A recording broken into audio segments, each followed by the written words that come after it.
is the phone number. If you prefer to send a message, you can send a message or a voice note on WhatsApp. 08000 321 333 is the number. Start your message with the letters BBC, and you can text 81333, again beginning please with the letters BBC, otherwise we won't receive it. So let's do the usual beginning of the show roll call. John Anderson, former Newcastle fullback, is alongside me here at St James's. Hello Ando, how are you doing? Evening Pridey, how are you? It's not as cold as it could be.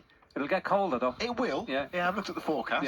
But it's not too bad. No, right now, it's not as cold as it was on Sunday, that's for sure. Is the lucky card on or not? I can't see under that big coat of yours. No, you don't need it tonight. Okay, don't need the luck. Our Newcastle commentator Matthew Raisbeck's here as well. Hello, Razor. Good evening, Pridey. Down at the G-Tech is Gary Bennett, former Sunderland centre-half and skipper. How are you doing, Benno? Hello, Simon. And alongside him, Nick Barnes, our Sunderland commentator. Hello, Barnesy. Good evening.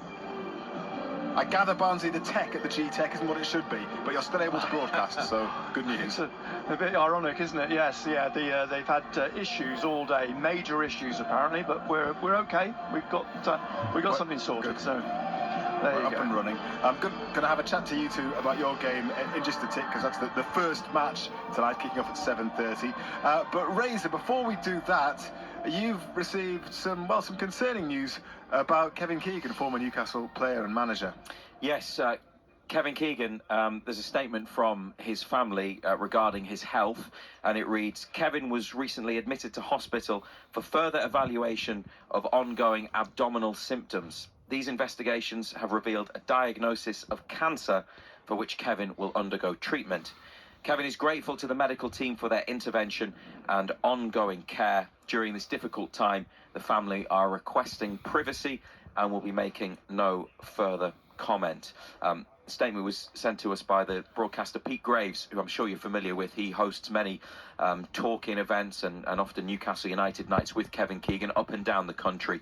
They work closely together, and that's a statement shared with Pete from the family of Kevin Keegan. He has been diagnosed with cancer and is to undergo treatment. We send one of the greatest figures in Newcastle United's history our very best for good health and a quick recovery. Yes, a speedy recovery, of course. And I was actually just watching on Sky this rerun Seasons Gone By, and I was watching one of the seasons when Kevin Keegan was in charge of Newcastle, and listening to some of the interviews that he did as well, and just his character, his effervescence, and he was just the spirit of the football club for a long period of time. So that news will sadden a lot of people, and I think a lot of people tonight will be thinking of Kevin Keegan here, and as Razor has done, passing on best wishes. Yeah, without a shadow of a doubt. He resurrected this football club not just once but twice. Once as a player, and then obviously he came back as manager, and everything took off. Yeah, so